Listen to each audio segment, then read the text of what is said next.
Hello, good evening guys. Gagawa tayo ng Korean style cucumber salad. Pero ito guys, may version ito.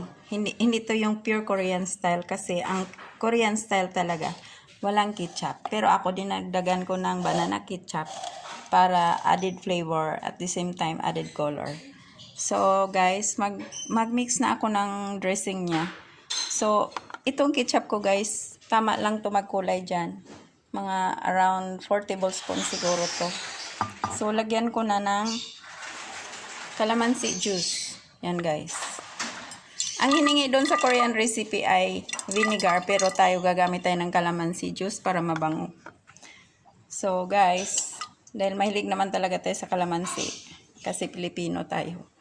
So hindi na muna tayo mag-vinegar kasi maraming calamansi ngayon dahil tag-ulan.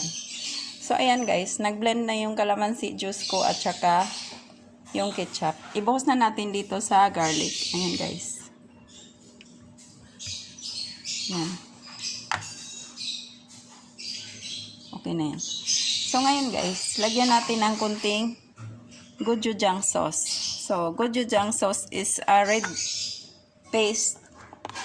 chili paste number 1 sa Korea. So yan. Ito yung pangalan niya guys. Oh, yan. Ito yung hot.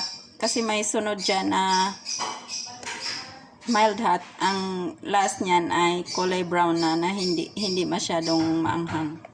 So, yun.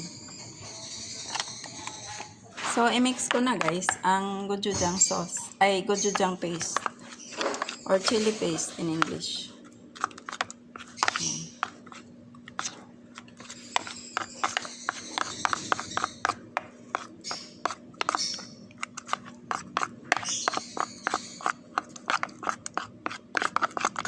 Tapos, lagyan pa natin ang kunting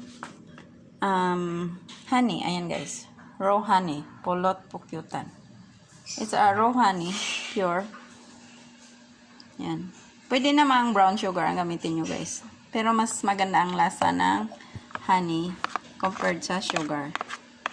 Pwede rin natin lagyan ng kunting washed sugar. Washed sugar kasi ang meron sa dito. Sa kapatid ko. So, yan. Pero kami sa bahay namin, brown sugar talaga guys.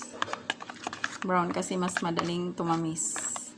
Pag washed kasi, it takes a lot bago tumamis. So guys, lagyan ko pa siya ng black pepper.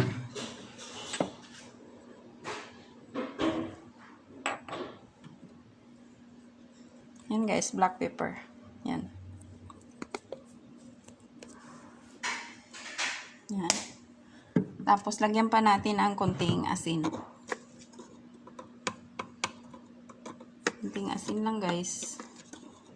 Kasi, pag sobrahan mo naman sa asin, madaling malusaw ang cucumber.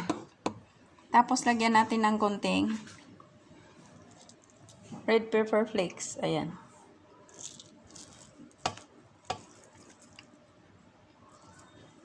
Pang added texture lang, guys.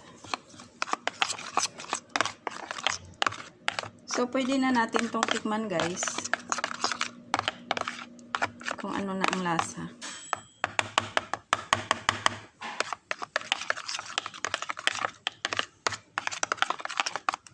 So, tikman ko na siya. Sarap. So, okay na siya. Pero tingin ko kulang pa ng honey. Lagyan natin ng honey mga 1 tablespoon. Yan.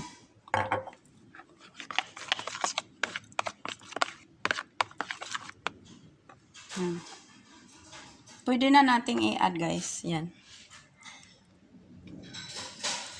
Pero kung may party guys, tapos ito yung side dish nyo.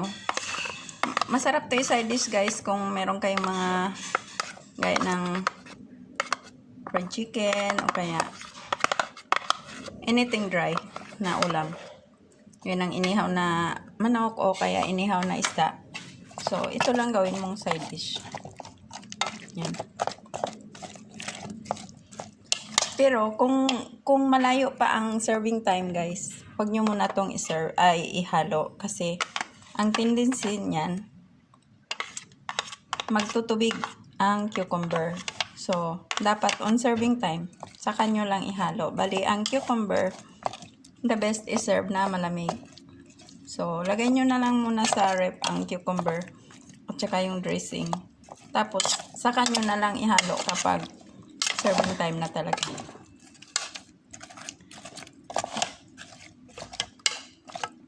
Ngayon guys, lagyan pa natin to ng ito. Yan. Green onion. Tapos, konti pang red onion. Added flavor na lang. Pero hindi yan hinihingi sa recipe guys. Kagaya ng sabi ko kanina guys, this is my version. Yung original version nito walang red onion. So, itodo ko na yung red onion dyan. Kasi sayang naman kung hindi natin ihalo.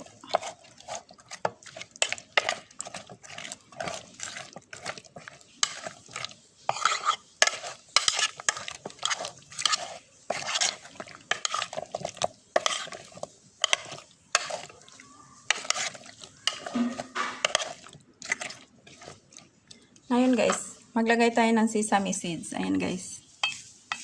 Ang sesame seeds, the best kapag lulutuin mo kapag oras na ng gamitan. Hindi yung lulutuin mo lahat kagaya nitong ginawa ko. Niluto ko na lahat. Hindi na siya crispy pag matagal na.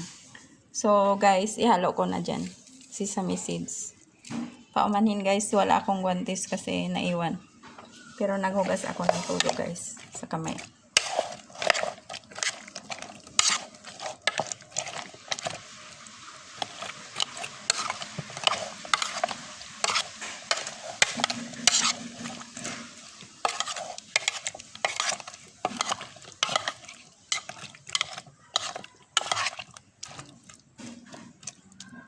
So, okay na yan siya guys.